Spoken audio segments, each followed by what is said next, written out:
For decades, Iran has built a strategy to threaten Israel that stretches across multiple countries and regions.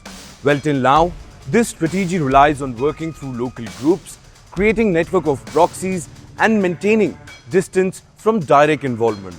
Until now, Iran was using territories like Lebanon, Syria and Gaza. But now, the Islamic Republic has spread its ideological tentacles beyond Middle East. And Africa has become a key part of this new strategy. And more interestingly, now Sudan seems to be standing at the center of this unfolding threat. While multiple international media outlets portray Sudan's war as a simple conflict between the Sudanese Armed Forces and the Rapid Support Forces, it misses a reality that is unfolding beneath the surface.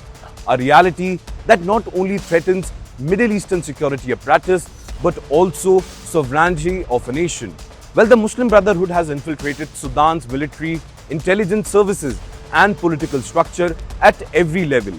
And it seems now the core force driving the regime, led by General Al-Burhan, has been capitulated by an ideology that uses state forces only for their own benefit and then leave them to fragment.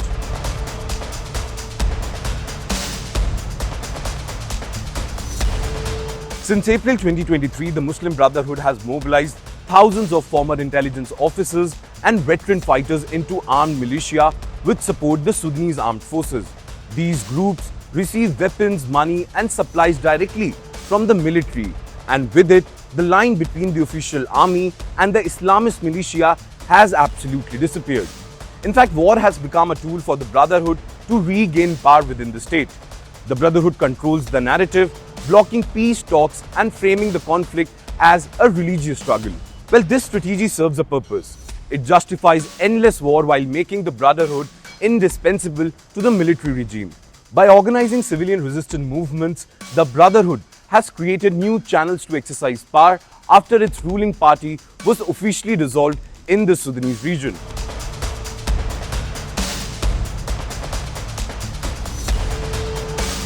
Well, this approach has worked before. In the 1990s, when the Brotherhood controlled Sudan, the country became a safe haven for global jihadist groups. The first name is Osama bin Laden, who lived in Sudan from 1991 to 1996 with full state protection. Al-Qaeda had built financial networks, farms and training camps inside Sudan with government assistance. But this had global consequences. Sudan was linked to multiple assassination attempts. The 1998 US Embassy bombing in Kenya and Tanzania that killed hundreds of people, and 2000 attack on the USS Cole. Well, the pattern is consistent. When political brotherhood controls the state, it creates room for even more extremist militant groups. Now, second in the list is Hamas. The Brotherhood support for Hamas shows this same pattern. Since the early 1990s, Sudan hosted Hamas offices and businesses under Brotherhood protection. In fact, Hassan al-Tubari, a top Brotherhood leader, personally sponsored Hamas and helped it grow regionally.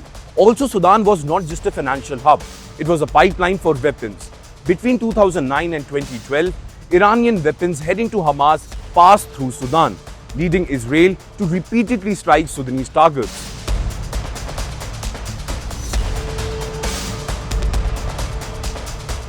Well, Iran and the Brotherhood operate from a very different religious traditions. Iran is Shia, the Brotherhood is Sunni, yet their interests align perfectly. Iran gains a foothold in Africa and a launching point closer to Israel. The Brotherhood gets resources, weapons and regional power it cannot achieve alone. And the most important part, their shared enemy is Israel. This partnership is now materializing in Sudan. Well, a Sudan controlled by the Brotherhood with Iranian support could become another platform for attack against Israel.